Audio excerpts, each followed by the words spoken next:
Paternity leave with pay. Meron bang paternity leave with pay sa SSS? Ano ba ang paternity leave? Ilang days ba ang paternity leave with pay?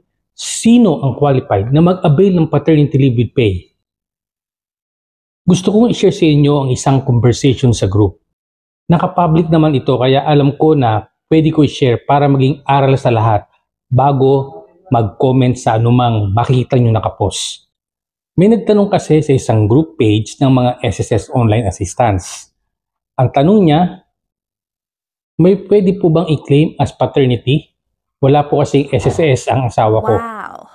Dahil sa pagnanais ko na masagot ang kanyang tanong sa abot ng aking makakaya, ay sumugot ako na wala naman paternity sa SSS. Paternity benefits lang po.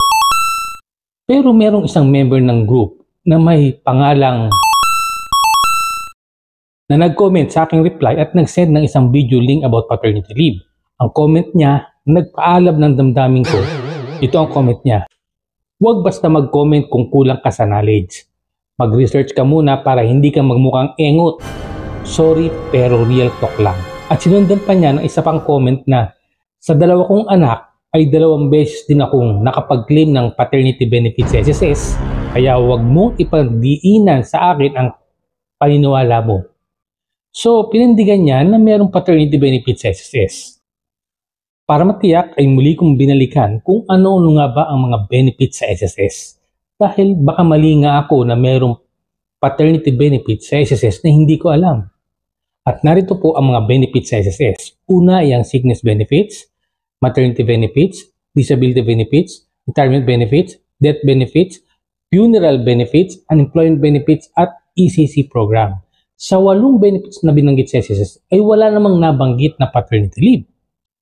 Para sa kaalaman mo, Mister, at para sa kaalaman ng aking mga followers, ano ba ang paternity leave? Ito ay ang Republic Act 8187, an act granting paternity leave of 7 days with full pay to all married male employees in the private and public sector for the first 4 deliveries of the legitimate spouse with whom he is cohabiting and for other purpose. Ang batas na ito ay naaprubahan noong pang panahon ni dating Pangulong Fidel Ramos noong June 11, 1996. At ayon sa implementing rules and regulations ng paternity leave, ang paternity leave ay 7 araw na leave with pay para sa unang 4 na beses na panganak ng legal na asawa. Tama po ang narinig mo, legal na asawa. Kaya kung nag-live-in kayo ay hindi legal na asawa at hindi pwedeng mag-avail ng paternity leave with pay. Pangalawa, pwedeng mag-avail ng paternity leave ang isang lalaki kung employed sa private company o government institution regardless kung ano ang status of employment niya.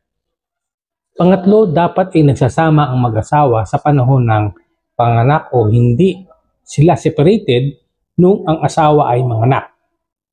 At pang-apat, ang paternity leave ay pwede ding ma-avail kung ang asawa ay nakunan o miscarriage. Nakunan po hindi abortion. At pang-5, ang paternity leave ay pwedeng i-avail ng lalaking empleyado at babayaran ng employer bago o pagkatapos manganak ng kanyang asawa. Take note, employer po ang magbabayad ng paternity leave at hindi po SSS. Ang paternity leave ay hindi convertible to cash. In case na hindi ito ma-avail ng lalaking empleyado ay hindi na ito maiipon unless ito ay nakasaad or napagkasunduan sa collective bargaining agreement or CBA ng union at ng company. Ang sinumang company employer na hindi magpatupad ng batas sa paternity leave with pay ay pwedeng makasuhan at magbayad ng kaukulang penalty na hindi lalampas sa 25,000 pesos at makulong ng hindi bababa sa 30 days at maximum na 6 months.